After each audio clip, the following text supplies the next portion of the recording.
fucking chest open. Searching everywhere for this goddamn key.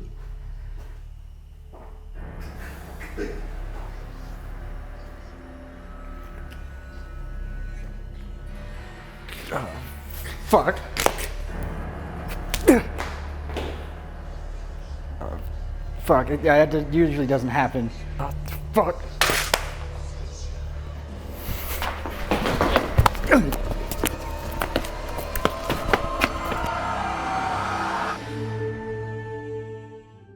Silent Hill 2 was the game that changed me whenever I played it. I genuinely went through that game and beat it for the first time, and I beat it multiple times, let the record show.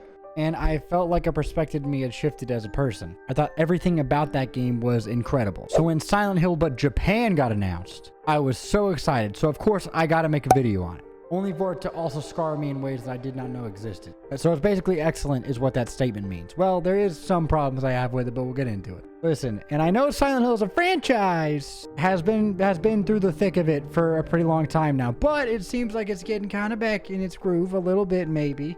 You know, maybe we'll see some more Silent Hill stuff in the future, I hope.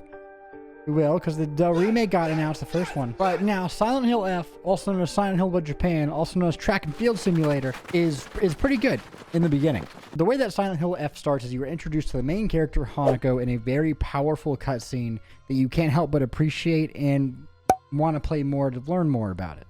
It sets up the game in such a way that you know you're in for a pretty deep and sad ride. In the best way, of course. And in the way that Silent Hill straps you in for that kind of thing. You are shown this absolute heart-wrenching cutscene that shows Hanako's family dynamic and how abusive her father is. Her mom is putting up with it day in and day out. She doesn't stand up for herself. And in the cutscene, she ends up running away and going to hang out with her friends to get away from her home. She takes a stroll through the town, gets to the shopping little candy store where she usually hangs out with her friends. And this is where you're introduced to a lot of the characters you're going to get to know throughout the game, meaning Shu, Rinko, and Sakuko. And then all of a sudden, this fog rolls in. Oh my god, holy shit, that can only mean one thing. James Sunderland, where art thou? No one can make me form a solid opinion on you. I'm sorry, I don't know what happened. So the fog rolls in, and the character that you were just introduced to, Sakuko, gets taken by the fog and dies, and gets turned into a flower person, and you make a run for it. You run for a while, and you narrowly get away. And boom, Silent Hill, but not in Silent Hill. It's actually in Japan, but I'll take it. It's still really cool.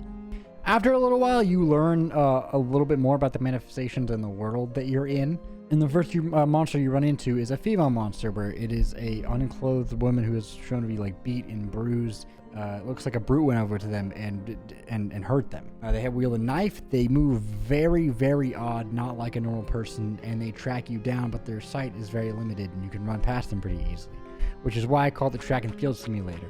Hanako is one fast son bitch. She can run past pretty much everything in this game, if you so choose. For the first part of the intro section, you really don't have a weapon, and your only option is to sneak past all the monsters.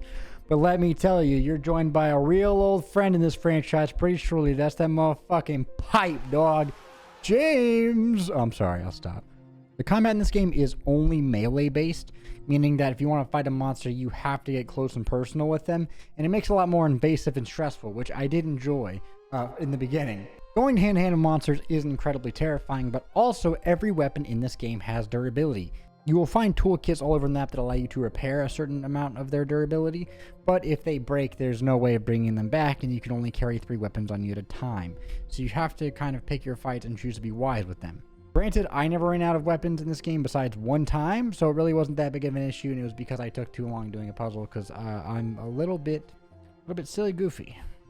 Because I'm a little bit, how do the kids say? Fucking stupid. But it is heart-wrenching to be fighting a monster and all of a sudden your weapon breaks and you're like, God fucking shit! You explore a lot of the town and eventually make your way back to the shop where you and your friends got ambushed to see your friend laying there lifeless. Hinako goes into a rage and starts killing monsters back to back to back like she's some kind of fucking... like she's goddamn Chris Hansen, and let me tell you, she's looking for predators. But after she beats all these monsters and defeats them, she literally faints out of pure rage and exhausts herself and passes out. And this is whenever you wake up in the Otherworld for the first time. Yippee! The Otherworld is a lot different in this game than it is in the other games, and I have a feeling it's, you know, because of it's a physical manifestation of your fucking trauma, but it is really cool nonetheless. You wake up in this room and you have to solve this puzzle, and after you solve this puzzle, which is pretty cool, you gotta figure out where little items go on little stands.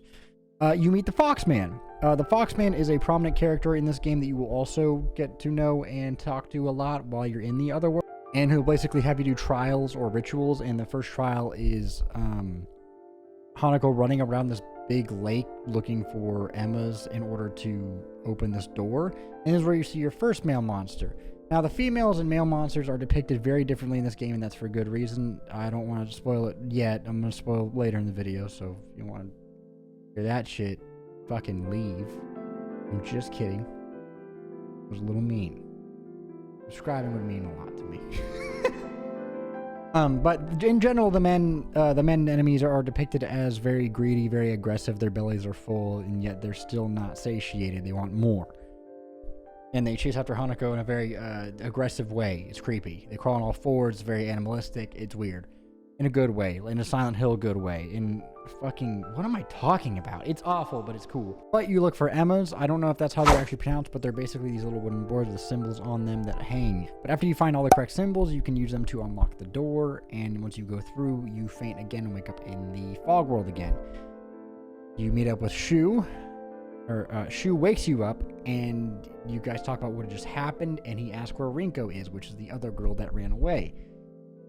You guys begin looking for her, and this is where you're kind of let loose and the story starts to pick up, but this is the general gameplay loop for a while. You go between the Otherworld and the Fog World, playing each section and fainting and going in between each world, learning more about the Foxman, and then the general relationship between Hanako and her friends. Like in any other Silent Hill game, as you play more of Hanako, you learn more about what's actually going on here, what she's facing internally, and the trauma that she is going through.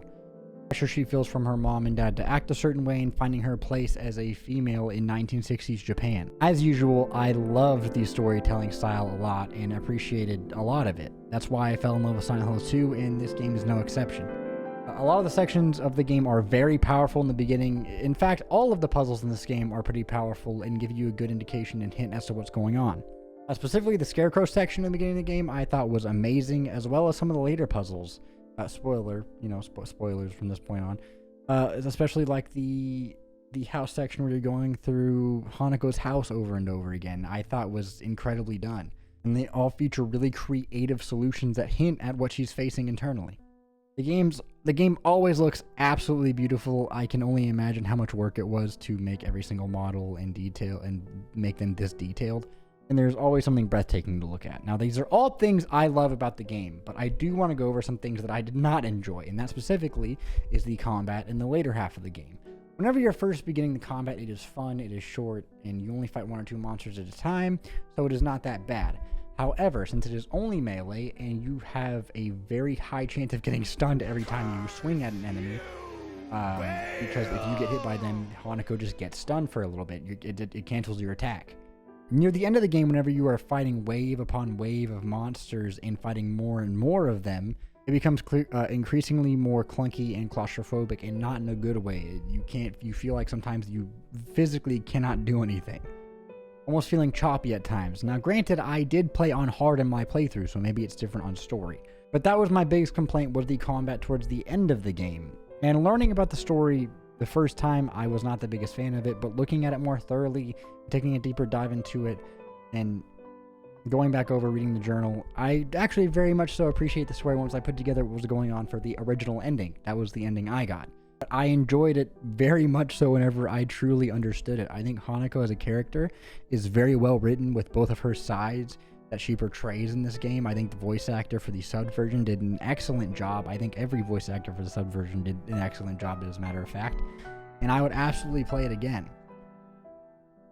Silent Hill F is a very good game, and some people don't think it should be a Silent Hill game. Where I lie on that, I'm not exactly sure, because there are parts of me that think they depicted her trauma and told it in a very creative way that is Silent Hill-esque, but the ending can sometimes make people disagree with that fact. I think it's a mixture of both. I think there are certain categories that it contributed to being a Silent Hill game, and then there are certain categories that say, hey, you know what, maybe it should be its own standalone game. Either way, for what it is, I really enjoyed it. I'm really excited for the Silent Hill 1 remake. If Silent Hill is as bright as I'm hoping it is, I'm going to be one very traumatized but happy man. I hope you guys genuinely enjoyed the video, and if you did, please subscribe. That would mean the absolute world to me. Next video is Mega Bonk, so I hope you guys are ready for that. But I will see you guys next time, and see ya.